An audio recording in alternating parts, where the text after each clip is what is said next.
Selamat malam semuanya. Siapa nih ketinggalan? Hai Laksmi, siapa Triani juga. By the way, gongsi facai buat yang merayakan. Semoga berbahagia dan rezeki lancar, sehat semuanya, keluarga. Malam ini kita akan memasuki topik. Silahkan Kak Chandra, kita beralih langsung ke file pertama karena banyak sekali file, ada sekitar 30-an kok nggak salah. Kita kenapa ini anatomi jiwa masuk dalam tantric series?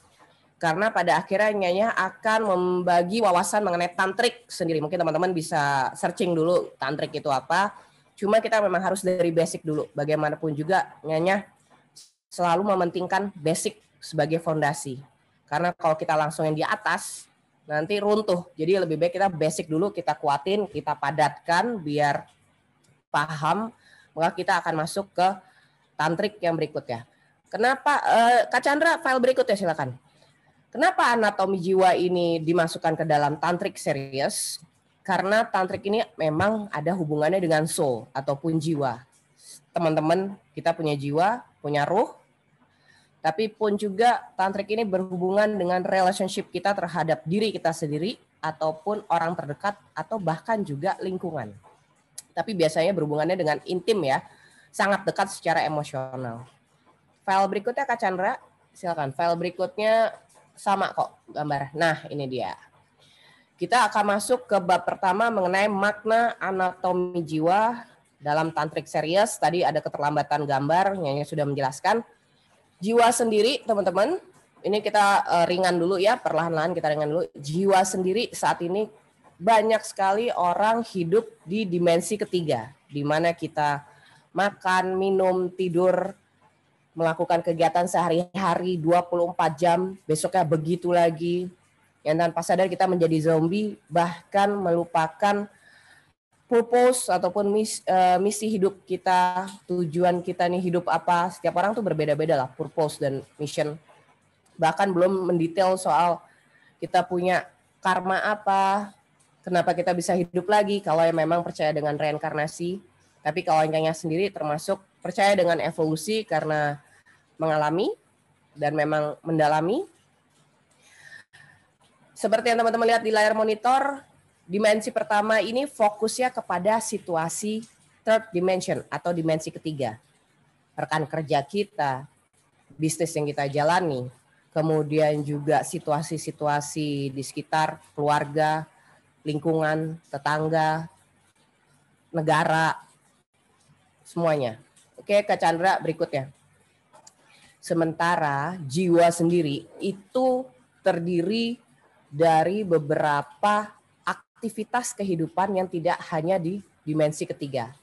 Faktanya, kita sendiri memang manusia multidimensional, makhluk multidimensional. Kita hidup dengan dimensi yang sebenarnya lebih dari satu, teman-teman. Kalau mungkin kita nonton TV ataupun YouTube, lebih sering mendengar misalnya cerita di lokasi angker penampakan, itu baru dimensi yang belum seberapa.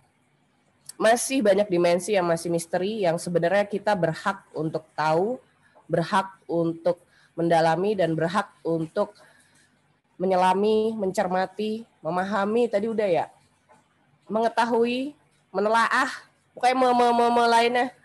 Oke. Dimensi semesta sendiri itu ada secara ilmu 20, sebenarnya 23 yang baru diteliti.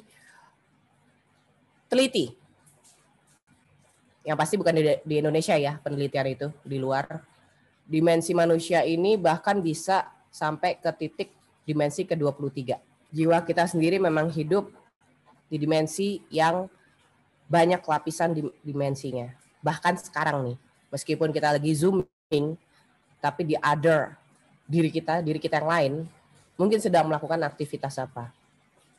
Nah ini secara wacana ya, tapi kalau secara penelitian ini memang brain kita sangat mempengaruhi koneksinya dengan body, mind, soul. Soul and spirit, jiwa dan ruh punya makna yang berbeda. Tergantung dari budaya masing-masing mendefinisikannya. Oke, kita di sini perbedaannya kalau soul itu adalah jiwa dan spirit itu adalah roh. Nah, ini wawasan yang sebenarnya terkubur tapi sekarang saatnya kita bongkar. Spirit itu roh, tapi sebenarnya fungsinya apa sih ya kalau dalam urusannya sama energi? Oke. Spirit is action of energy, our divine connection to the source. Ya, teman-teman bisa capture kalau males nulis. Jadi ruh itu adalah energi yang aktif, dia beraksi dan sebenarnya adalah kuncian sebagai koneksi kita yang paling murni kepada sumbernya kehidupan. Kembali lagi, sumber kehidupan ini setiap orang berbeda-beda. Nyanya dan Seekers yang ada di sini, tim Urban Monk punya sumber yang berbeda-beda. Oke, ibaratnya kayak apa ya? Bukan provider, apa namanya? Satelit. Oh ya, satelitnya beda-beda. Itu. Nah, bayangkan jika ruh kita saja benang etrisnya itu jauh banget sama soul kita, itu udah zombie.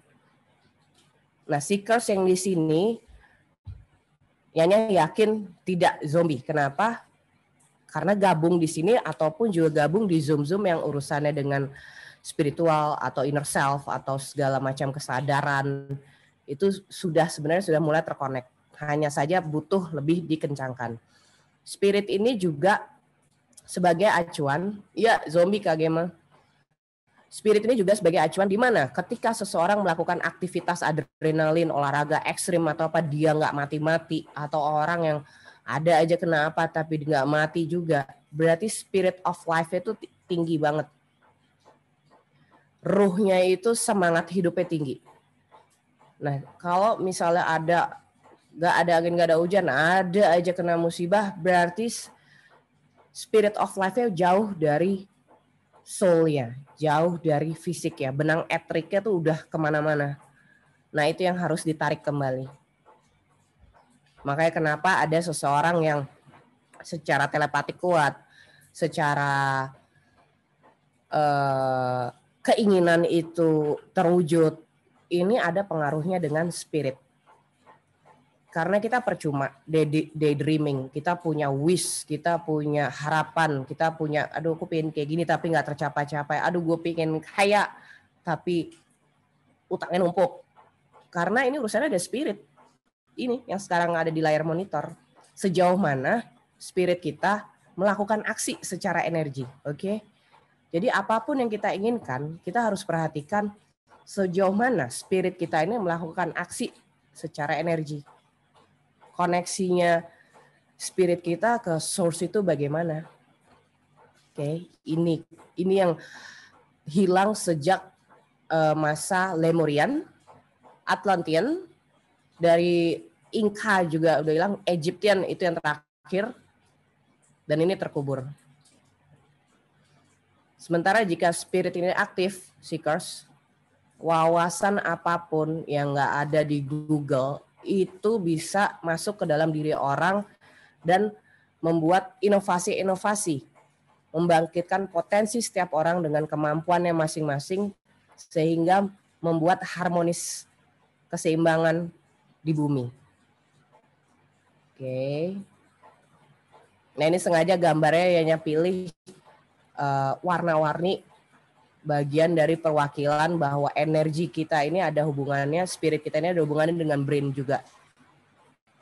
Daydreaming itu bisa tercipta, terwujud apabila spirit kita kuat. Oke. Oke, ini ada pertanyaan dari Kak Vivian. Oke, sembari Nyanya baca chat, Kak Chandra silahkan file berikutnya. Terima kasih. Kak Vivian Arnova, bagaimana jika koneksi kita sudah tidak baiknya? Bisa diperbaiki. Selama kita masih bernafas, selama jantung masih berdetak, tidak ada yang tidak mungkin. Kayak itu ya. Oke, spirit content. Oke, ruh ataupun spirit itu punya energi yang berbeda dengan soul, Seekers. Inilah perbedaannya saatnya kita tahu. Spirit punya tujuan, purpose, punya misi, dan biasanya terkoneksi dengan evolusi. Spirit ini punya 3 main things: purpose, mission, evolution, opportunities. Siapapun yang mungkin selama evolusinya ataupun terlahir kembali, pasti ada hal-hal dari evolusinya yang belum terselesaikan. Dan di kehidupan sekarang dikasih kesempatan lagi. Kalau nyanya tidak bukan aliran belief in punishment ya. Punishment itu jadi sabotase. Tapi we choose our path, we choose our sin, we choose our hope. So evolution opportunities ini adalah kesempatan kita untuk memperbaiki, mungkin ada evolusi kita yang error atau apa, inilah saat ini. Oke, sebelum kita pindah ke file berikutnya, jadi purpose life itu, misi hidup itu, evolusi itu urusannya dengan spirit dulu, roh sebenarnya. Oke, Kak Chandra silahkan. Jadi biar tidak ada keambiguan. Oke. Dan di sini makna dari soul itu sendiri. Soul is identity energy, atau jiwa adalah identitas energi. Jika tadi spirit adalah action energy, soul bedanya adalah dia identitasnya energi. Semakin aktif spirit kamu, semakin soul itu kuat. Kalau selama ini Urban Monk sering bilang body, mind, soul, bukan body, mind, spirit. Kenapa? Karena yang lebih dekat itu soul dengan mind dan body, bukan spirit. Kembali lagi ke basicnya, lebih mementingkan saat ini untuk dasar itu soul. Soul is identitas energi.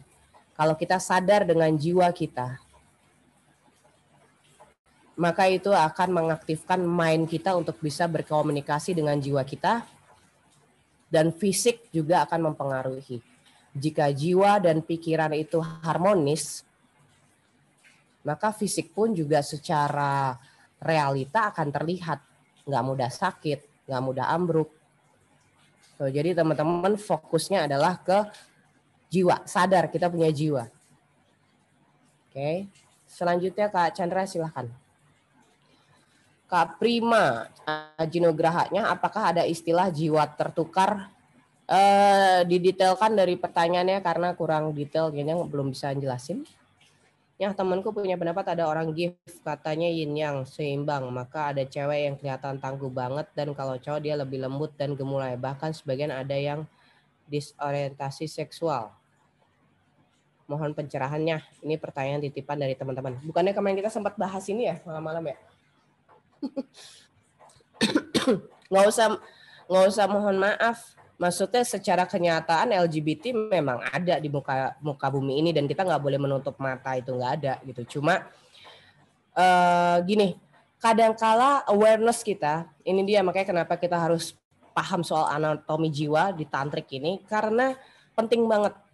Semesta ini sering memberikan wawasan yang perlu diterjemahkan karena rumus-rumus metriknya ini luar biasa kompleks banget, Seekers. Nggak semudah kayak kita ngobrol sama tetangga gitu atau baca gosip di sosial media. Wah, kayak gitu. Enggak, boro-boro. Kalau Yaya dia dapat wawasan, itu angka, rumus, lo harus diam dulu gitu ya, kayak orang betapa gitu ya kesannya.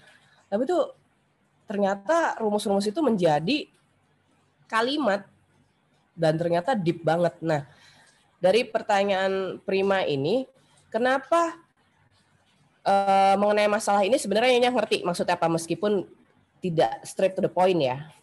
Gitu loh, mengenai orang-orang gift itu. Jadi gini, semesta ini semuanya harus seimbang. Maskulin, feminin, yin yang, kemudian juga estrogen, semua hormon ya, pokoknya kayak gitu harus seimbang. Hanya saja karena banyak frekuensi-frekuensi yang menghambat kesadaran kita, level awareness kita secara spiritual ini terhambat, sehingga penerjemahan ke dalam fisik kita diterjemahkan dengan cara yang berbeda. Tapi itu tidak bisa dipaksakan dan tidak bisa disalahkan. Kembali lagi, kita nggak boleh judging. Kenapa? Ngapain judging orang lain? Kita aja sendiri masih banyak salah. Ya nggak sih?